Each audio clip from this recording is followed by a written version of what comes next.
Mike, you have, I woke up to a message this morning that you have been encouraged by your colleagues in Congress to seek the chairmanship in this next Congress of what is the largest caucus of conservatives. It's the Republican Study Committee, founded back in 1973.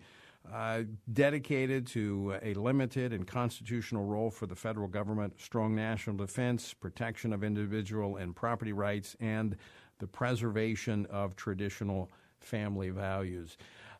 You have a vision for that. That's why you came to Congress.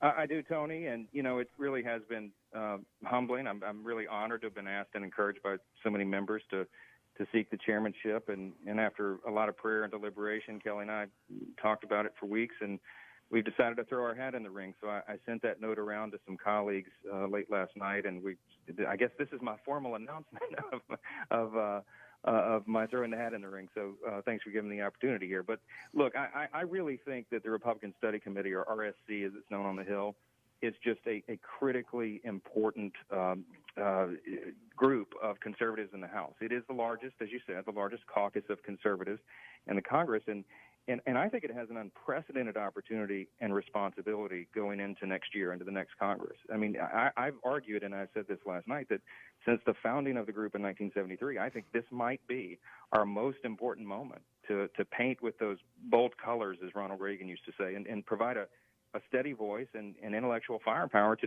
defend and advance our core conservative principles. This is the same work that you're involved in every day, and so many of our allies. And we've just got to make sure, I think the American people need and deserve right now our clarity and our conviction and our consistency, perhaps more than ever, at least in the modern era. And this is the group that can do that and really help steer the ship of the country.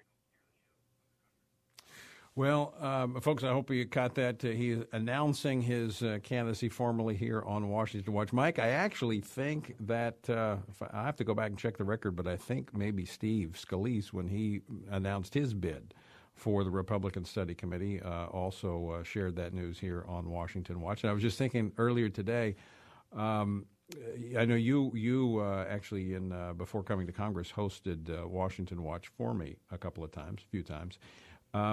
You would join the ranks of Mike Pence, Vice President, was also chairman of the Republican Study Committee, and also a guest host for Washington Watch. So you're in good company. That's an all-star list there. Those are good men, and there's a rich history at the RSC, and it really has played a critically important role. Ed Follner of Heritage was the first executive director of the group, and he said a few years ago, reminded everybody about its role. He said, this RSC was really designed and founded to be the intellectual arsenal in the House. The idea is that this is the group of conservatives that keeps the ship steered in the right direction. He made the point, and we all know it and believe it, and you talk about it often.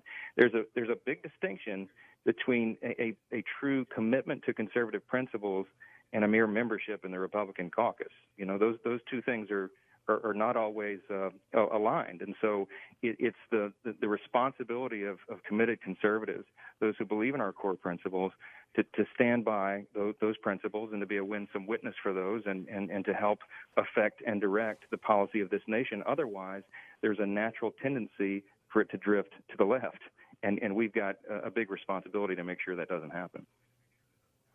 Well, let me ask you, Congressman Mike Johnson, you've got some very notable leaders who have led the Republican Study Committee going back to 1973. Of course, Mark Walker, current chairman, doing a great job.